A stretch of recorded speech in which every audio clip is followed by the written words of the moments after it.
പ്രിയപ്പെട്ട സുഹൃത്തെ നമസ്കാരം. JD's കറണ്ട് അഫേഴ്സിലേക്ക് സ്വാഗതം.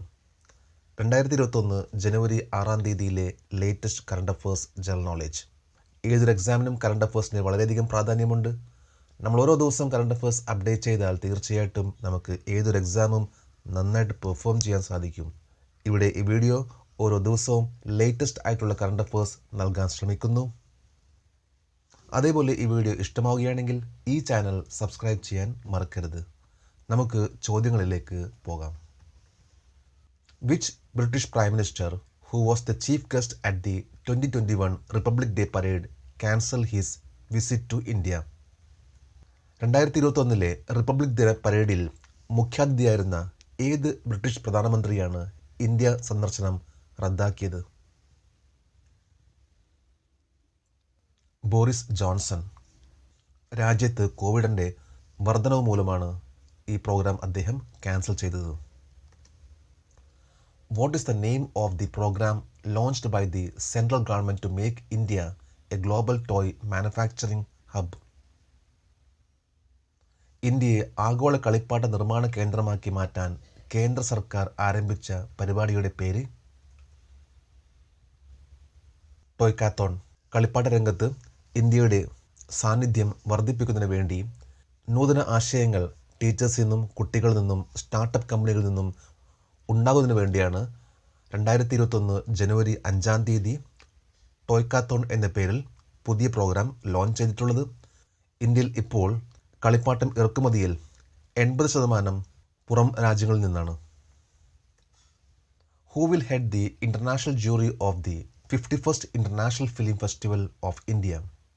51ാമത്തെ അന്താരാഷ്ട്ര ചലച്ചിത്രമേളയുടെ അന്താരാഷ്ട്ര ജൂറിക്ക് ആരാണ് നേതൃത്വം നൽകുന്നത്? Pablo Caesar. ജനുവരി 16, 2021 മുതൽ 24 ജനുവരി വരെ നീണ്ടു നിൽക്കുന്ന ഇൻ്റർനാഷണൽ ഫിലിം ഫെസ്റ്റിവൽ ഗോവയിൽ വെച്ച് നടക്കുന്നത്. ഇതിൻ്റെ ഇൻ്റർനാഷണൽ ജൂറി ഹെഡ് ആയിട്ട് അർജൻറ്റീനൻ ഫിലിം മേക്കർ പാബ്ലോ സീസർ ആയിരിക്കും. Which nation is working to develop the first wooden satellites to reduce space junk? ബഹിരാകാശ മാലിന്യങ്ങൾ കുറയ്ക്കുന്നതിനുള്ള ആദ്യത്തെ തടി ഉപഗ്രഹങ്ങൾ വികസിപ്പിക്കാൻ ഏത് രാജ്യമാണ് പ്രവർത്തിക്കുന്നത്? ഇന്ത്യ. ജപ്പാനീസ് കമ്പനിയും ക്യോട്ടോ യൂണിവേഴ്സിറ്റിയും ഒരുമിച്ച് ചേർന്നിട്ടുള്ള ഈ പ്രൊജക്റ്റ് 2023 ഇന്ത്യക്ക് ആദ്യത്തെ തടി കൊണ്ടുള്ള സാറ്റലൈറ്റ് വിക്ഷേപിക്കാൻ സാധിക്കുമെന്ന് പ്രതീക്ഷിക്കുന്നു. ബഹിരാകാശത്ത് നിരവധി ഉപയോഗശൂന്യമായിട്ടുള്ള സാറ്റലൈറ്റ്സ് മൂലം ഉണ്ടാകുന്ന മാലിന്യങ്ങൾ കുറയ്ക്കുന്നതിന് വേണ്ടിയാണ് ഇന്ത്യയുടെ ആദ്യത്തെ വുഡൻ സാറ്റലൈറ്റ്സ് എന്ന ഈ പ്രൊജക്റ്റ് മുന്നോട്ട് പോകുന്നത്. Alexander Ellis has been appointed as which nation's next high commissioner to India? ഏത് രാജ്യത്തിൻ്റെ അടുത്ത ഹൈ കമ്മീഷണറായി അലക്സാണ്ടർ എലീസിനെ നിയമിച്ചു? ബ്രിട്ടൻ. അലക്സാണ്ടർ എലീസിനെ British high commissioner to India ആയിട്ട് നിയമിച്ചു. ഇപ്പോഴത്തെ ഹൈ കമ്മീഷണർ ഫിലിപ്പ് ബാറ്റൺ ആണ്. The potential first case of new and deadly disease X has been discovered in which nation? പുതിയതും മാരകവുമായ ഡിസീസ് എക്സ് എന്ന രോഗം ഏത് രാജ്യത്താണ് കണ്ടെത്തിയത്? Democratic Republic of Congo. Democratic Republic of കോങ്കോയിൽ ഡിസീസ് എക്സ് മീൻസ് അൺഎക്സ്പെക്റ്റഡ് എന്ന ലേബലാണ് വേൾഡ് ഹെൽത്ത് ഓർഗനൈസേഷൻ നൽകിയിട്ടുള്ളത്. ഇത് വളരെ മാരകമായിട്ടുള്ള ഒരു രോഗമാണെന്നാണ് സയൻറ്റിസ്റ്റുകൾ പറയുന്നത്.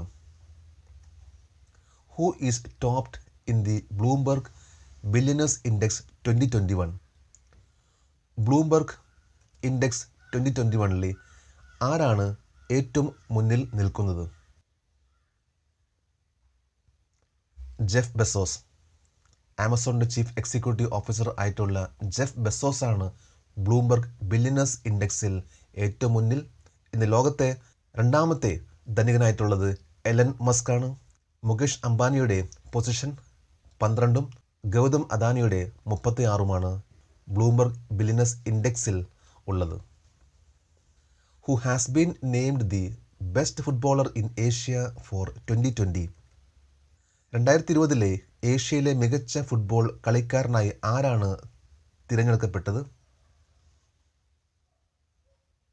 സോൺ ഹ്യൂങ് മിൻ.